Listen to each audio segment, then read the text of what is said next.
Hi, readers. I wanted to read the next part of our text, so please track along and follow along as I read. The cambium added more and more rings of sapwood to the inside of the tree closest to its bark. The older sapwood became the heartwood of the tree. Its fibrous chambers, clogged with waste, were no longer used to carry food and water. But the tree still needed the heartwood to help it stand straight and tall.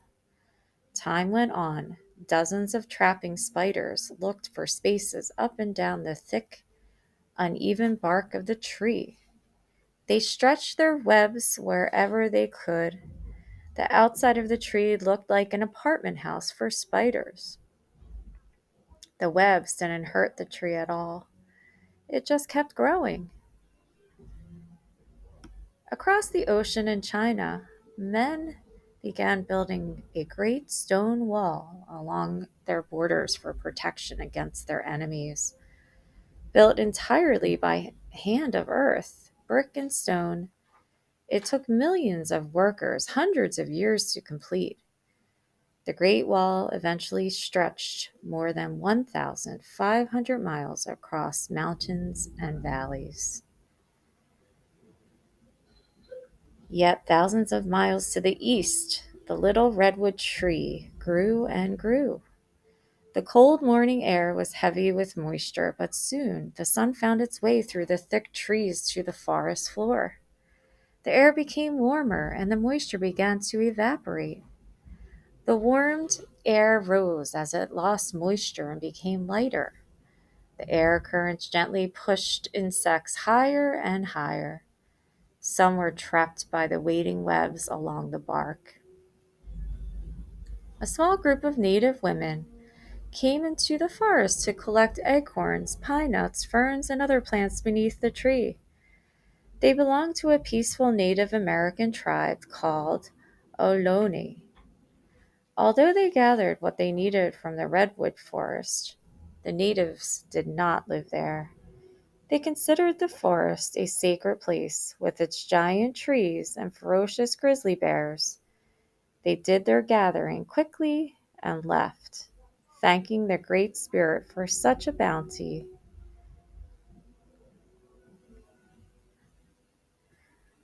A woodpecker landed on the tree, pecking a small hole into the thick bark. It ate the tiny insects living there. A gray squirrel ran up the tree and hid an acorn in the hole left by the woodpecker. The squirrel hid lots of acorns that year. Later, it forgot all about the one hidden in the woodpecker hole.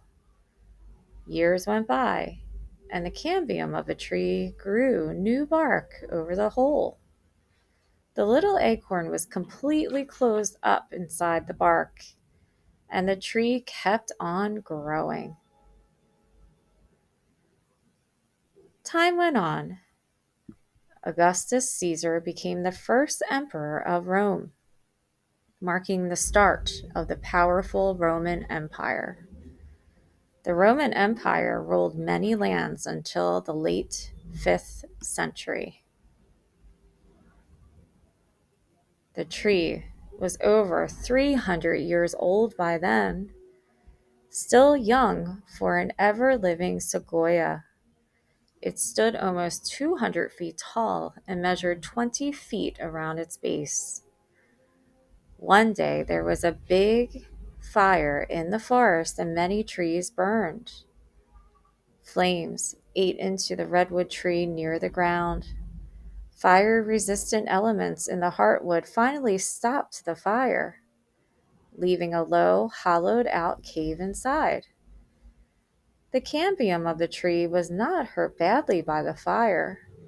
It continued to grow new bark around the opening of the cave. Over many years, the new bark almost closed up the opening, while the inside stayed hollow. The tree grew on and on. Almost 9,000 miles southeast of the forest lay the continent of Africa. in a grassy savanna at the edge of the vast Sahara Desert, the kingdom of Canaan flourished as a major commercial center. Caravans brought metalware, horses, and salt from North Africa and Europe to trade there for ivory and kola nuts from the south.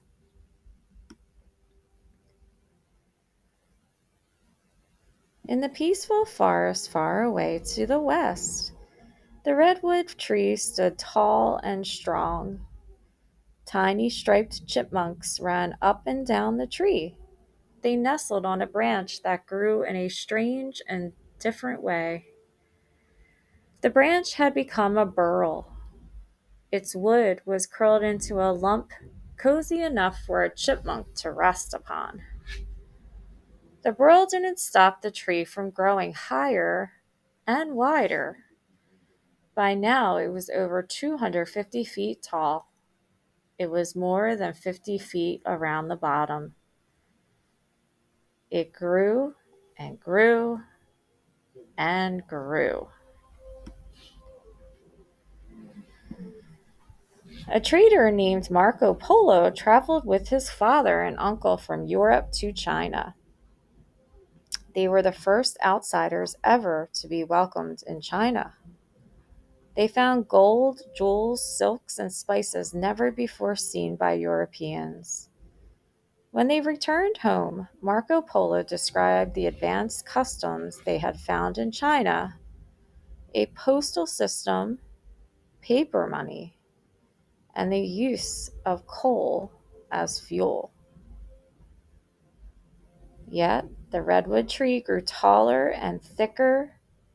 Its new rings of wood grew closer together like pages of a book. Its bark was almost a foot thick. Its twisted roots sent root-crowned sprouts up through the ground, encircling the tree in a fairy circle. Another, smaller fire swept through the forest, clearing away loose brush from around the tree. Dense fibers in the tree snuffed out the flames again before there was any damage. Redwood cones fell from the tree's high branches. Many burst open when they landed, and some of their tiny seeds sprouted into new trees.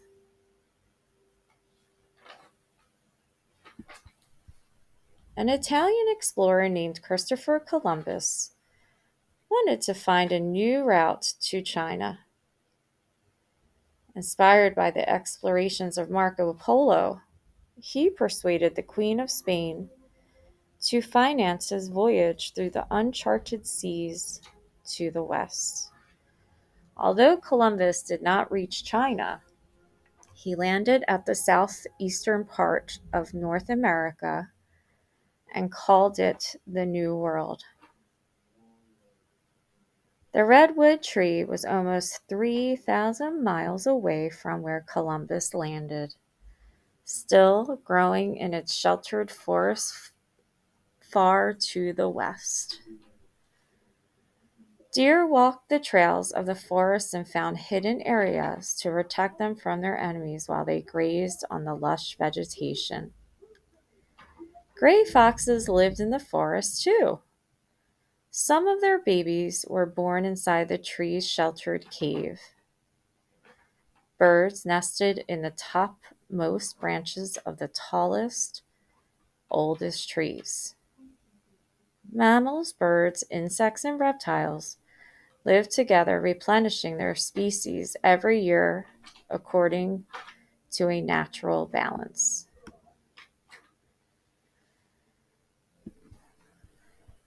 On the northeastern coast of North America, a small ship called the Mayflower brought a group of pilgrims to the New World. Many of them had been oppressed and dreamed of a land where freedom of religion would prevail. The pilgrims struggled to live through their first terrible winter in the New World. On the opposite coast, the tree provided a home for a mother raccoon and her babies. The cave kept them warm and safe and dry, safe from the grizzly bears and mountain lions. Time went on and on. The ever living redwood tree kept growing bigger and bigger. It stood tall and silent in the middle of its fairy circle of younger trees. The United States of America declared itself an independent nation in the New World with 13 colonies along the eastern coast of North America. General George Washington led the colonists through the bitter Revolutionary War with Great Britain to establish that independence. After the war, General Washington became the first president of the United States. The giant redwood tree was now more than 300 feet tall, one of the tallest living things on the face of the earth. One day there was a terrible storm in the forest. Wind and rain lashed at the trees. Claps of thunder made the animals run and hide. A flashing bolt of lightning struck the base of the tree and its weakest part, near the cave. The tree fell over on its side with a tremendous crash. Its huge trunk broke into pieces when it hit the ground. Gold was discovered in the western territories of North America. Thousands of people crossed the continent in horse-drawn wagons, dreaming of riches and new opportunities. Boom towns and cities grew quickly. Hunters, loggers, tanners, and miners exploited the resources of the land. Soon, a railroad reached across the continent from coast to coast. Trains carried settlers to places near the redwood forest, where the rigorous roots of the fallen tree kept growing. Time went on. The life force of the ever-living sequoia would not die. Its roots gave life and strength to the smaller trees around it. Soon, a new tree began to grow up from the broken trunk. Millions of insects used the bark of the old tree for food. Over many years, the wood began to change into a fine dust. Banana slugs changed the dust into organic elements, which went back into the soil as nutrients. In outer space, a man walked on the moon for the first time. People watched him on television screens all over the world. Astronauts and cosmonauts from different countries traveled into space. Scientists plan to build a space station hundreds of miles from Earth. Today, people camp in the shelter of the tree, and children play games on its decomposing log. They are amazed at its length, longer than a football field. In the narrow, ancient forest, the ever-living sequoias keep growing. They stand like giant statues as millions of visitors from all over the world come to marvel at their incredible height. Tiny new trees poke themselves up out of the ground. Life in a coast redwood forest goes on and on.